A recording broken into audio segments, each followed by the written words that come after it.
Cummerbund. Cummerbund. Cummerbund. Cummerbund. Cummerbund Butcherin. What's his name? The actor? Benedict Cumberbatch. Yeah. Do you know what a cummerbund is? No. Yes, it's a Thai thing. Close. It's around the waist. Oh, is it? Yeah. I used to wear one for prep school homework. Yeah. Anyway, we're not here for prep school, are we, Chris? No, but we're going to take you to school with the new specs of the Panigale V2. Okay, what's the first lesson then? Well, the first lesson, Chris, I sent you some pictures. I was like, wow, that looks stunning. It looks really, really good. It's definitely, we'll get into it in a minute. Obviously, it's got the dual-sided swing arm, which is going to upset a lot of people, isn't it? Yeah, but I just think I need to get over it. But the 959's always had the dual-sider anyway, isn't it? Not always. Okay, but close. No. Anyway, whatever. Anyway. It's got one. Deal with it. Yeah. It's better. I will say, I was initially very excited, and then you get to the other pictures of it in road form, because obviously this is kind of a, not track spec, but it's got no light, no number plate, no mirrors. The first thing you said was you like it better than the V4. Yeah, it's less fussy. Yeah. I mean, it's got more detail on the side, but the wings and stuff are gone, which a lot of you will be happy with in terms of what it looks like. I think it looks great. And I don't think it looks bad in road form. I don't know what you're going on about. I think it looks a bit more orthopedic in road form. Really? Yeah. Well, just because it's got mirrors? It looks very super sporty. And I don't mean super sporty as in the class super sport. It looks like a hybrid between a V2 and a Ducati Supersport. Yeah. It's not as extreme. I'm trying to find a picture of the handlebars. It's not as extreme. Has it got like the Vario? It's not Varios, no. But the whole press release revolves around kind of, comfort and usability and mid-range power, and completely against anything we've learned from previous years about the 899, 959 and V2. So I think, correct me if I'm wrong here, but I think this is very much a new kind of stance from Ducati. It's not, this is their budget. Yeah, we'll get onto that in a minute. Budget middleweight supersport bike, which will take, it will be up against the R9. It will be up against the KTM 990 RC. So they've all got, in this bike, we'll get to that in a second, 120 horsepower. They've all got around 120 horsepower, which is, it's just a bit bizarre, isn't it? You go, it's a big, is it a step backwards? What do you reckon?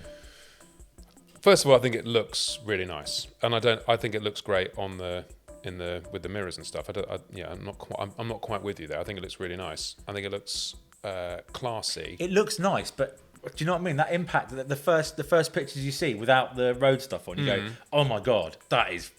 Yeah, the exhaust is a bit weird for me. It's got some weird bulges, and it's a bit like it's like the coral reef at Basingstoke Water Park. That's exactly what I was going to say as well. Yeah. Really? No. We're in tune. Is it a step back? I mean, the internet's going to say it's a step back because it's got less CC and less power. Yes. But according to the spec sheet, which we'll get onto in a minute, it's still quicker, isn't it? Around a lap. Just as quick. Oh, I haven't gone on flight mode. Oh, for fuck's sake. Crew doors for landing. What do they say? Mandy. Crew, get the Mandy out. And what do they say? Cabin crew. Cross-check and... Cross-check, doors for landing. Cross-check. Open doors. Arm doors. Disarm doors. Arm doors. Disarm. Arm doors and cross-check. Yeah. I thought cross-check was like a Croatian sport. Hey, you go down, play cross-check. I thought cross-check was a chess process, move. as in a process, but cross-checking is literally looking at the check. other door. Yeah. To make sure which door the gate is at. No. No? Cross-checking is where they check each other's doors. One of the big headlines Ducati are coming out with in this press release is the fact that it lapped 0.2 seconds off the previous model.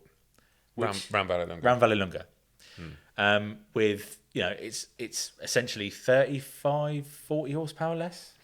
Yeah, but it's 17 kilograms lighter. Yes.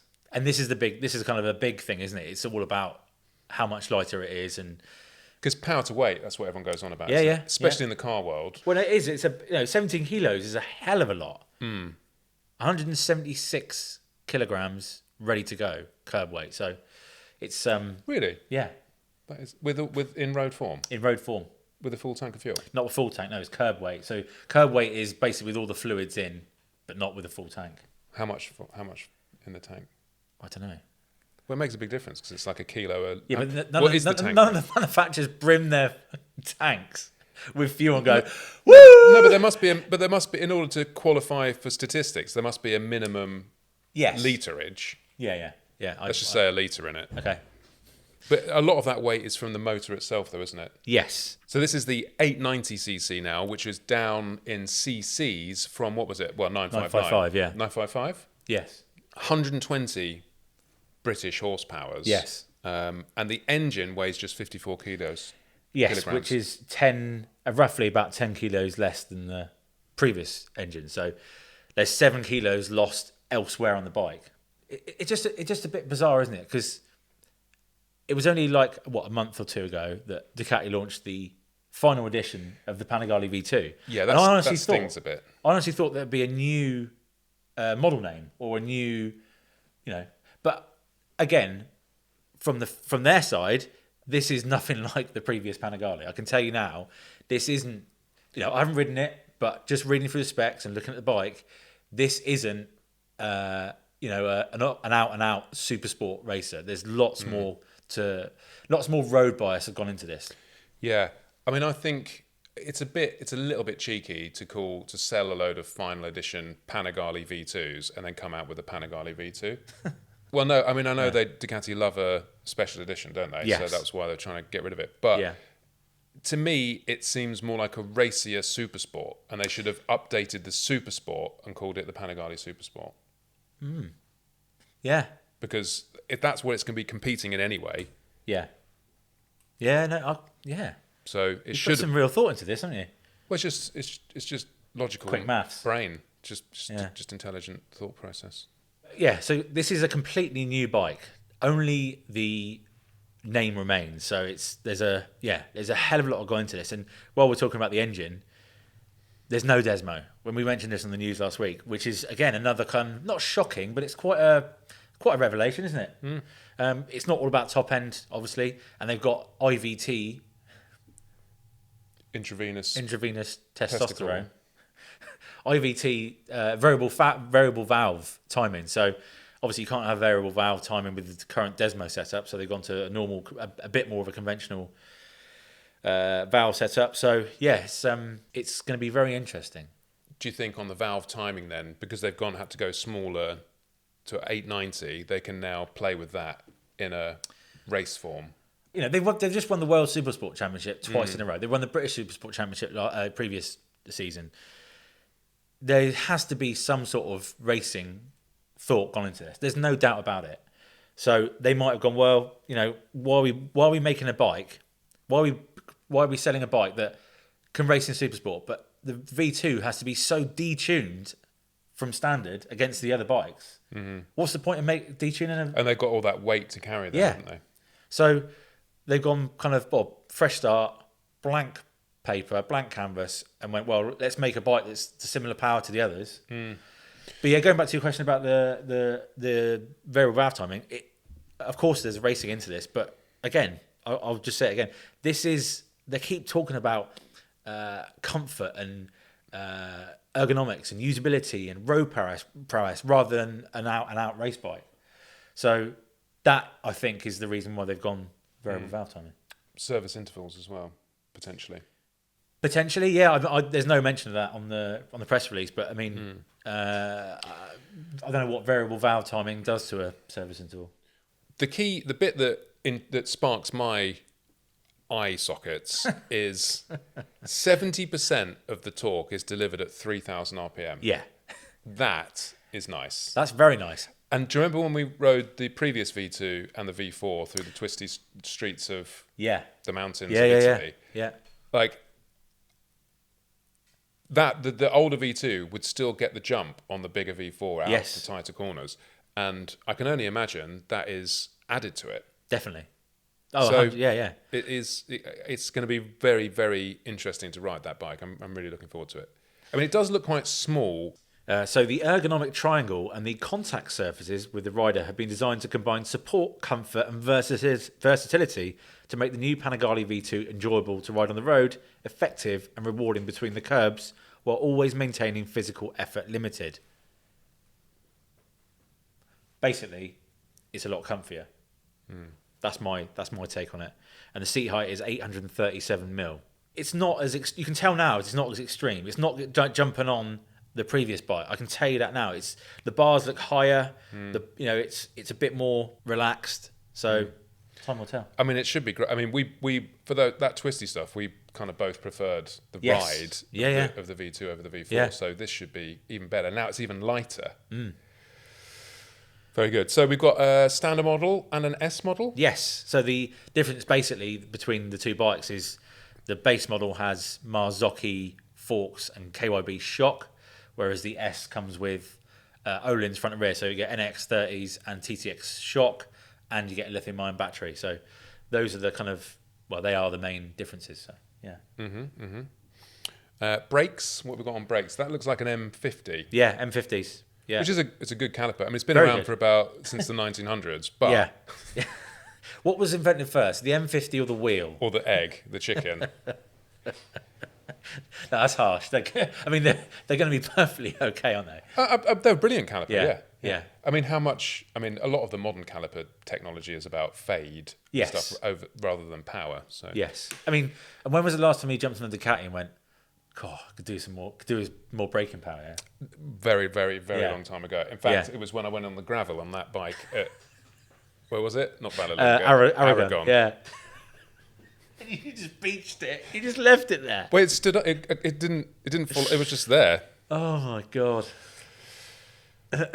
So electronics. What have we got in electronics? Is this an all singing, all dancing IMU fest of technology? It is an IMU fest, but it's definitely not as complicated as the V4, should we say. You've got calling ABS, traction control, wheelie control, quick shift, and engine brake control. So you've got enough to get on with there, haven't you? Yeah. Are there any pictures of the dash? There's no cockpit imagery that I can see. No, there isn't. It's a new 5-inch TFT dash, which apparently takes heed from the V4.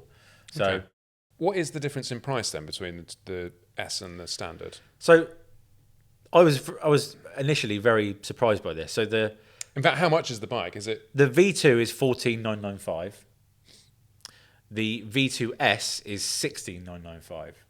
So the previous V2S was the previous V2 base model was just over 17 grand. Then of course you went on the Bayliss edition and final editions, which were 19, 20, 21 grand. So Yeah. I mean, it's still quite expensive, isn't it? I mean, then you got again, I've no idea how much it's going to be, but you got the race exhaust, which takes it to 126 horsepower and trims 4.5 kilos. Which Are there any pictures of the race exhaust? no, but it's Is that a Akropovich? it's a Termignoni racing exhaust. Is it? Yeah, Termies? hey, Termi lad, or Termignoni. Termy. So overall thoughts then? I mean, I think it looks really nice. I mean, it is quite expensive, but then the V4 Panigale is 28, isn't it? Yes, V4S is 28. Yeah, So it's significantly over £10,000, almost half price. Yes, however, I can tell you now, it's not going to be in the same. With the two you could kind of compare before, I honestly don't think you're going to be comparing it directly to the V4 like we did the previous V2. No. It's that much of a road, comfy, easygoing, usable, blah blah blah blah blah bike. I think that's where we're at. Who do you think is going to buy it? The Aruba team. I think that obviously the price isn't going to put some people off that will buy a Daytona or a R9 or. They're not A2. There is an A2 version. There is an A2 Yes. version. Yeah, but you don't get any discount for your A2 version. Because I think girls on Instagram will love this, and they'll wear an AGV Pista carbon helmet, a low-cut top, Yeah. put a Insta 360 on the handlebar, and Yeah. just ride through traffic. It's got some nice heat guards for your legs and stuff around the side of the tank as well. Yeah, I mean, I'm guessing that it's because of the engine and being a different bike, I think that should be cooler. I mean, it's got a little air conditioning unit there as well, a little vent. Oh yeah, Yeah, that'll yeah. keep it Oh, cool. big, yeah. Or it'll blow hot air right in your crotch. Right in your sack, yeah. But I think Monsac est chaud. I think that's great. And that's a standard exhaust, I'm assuming. Yes. And it looks great. Well, as in it looks aftermarket. Okay, yeah. I like the grip. Yeah. That's what kind of drew me to it originally, was like, oh, that looks amazing, that exhaust, because it looks like the 1299s when they first came up, the wheelbarrow. Yeah, I was like, oh, that's pretty factory, that. Okay, well, I very much look forward to riding it. Do we know when the launch is? No. No? Right, well... On to the next one. ciao. Ciao for now. Arrivederci.